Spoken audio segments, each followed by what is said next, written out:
En 4 dies se celebra a València la Marató, una prova dura i exigent. La preparació física és fonamental, però no cal oblidar que els controls mèdics són necessaris per saber que el nostre organisme respondrà amb seguretat.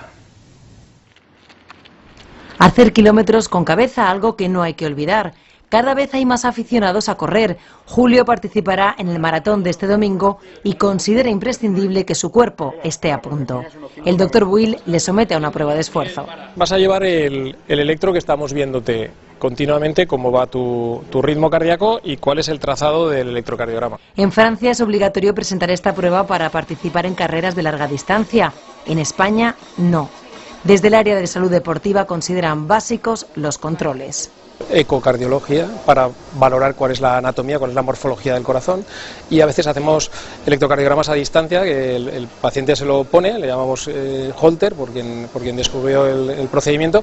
Les ponemos un electrocardiograma igual que el que ponemos aquí, pero se lo lleva puesto, lo lleva durante el día, lo lleva en su esfuerzo físico y lo lleva durmiendo por la noche. Para mí es muy importante. Yo de hecho regularmente tiendo a hacerme una prueba de esfuerzo. Este año además he hecho un par de analíticas, incluso una ecografía cardíaca, para saber que tengo todo correcto y que puedo correr con las mayores garantías posibles.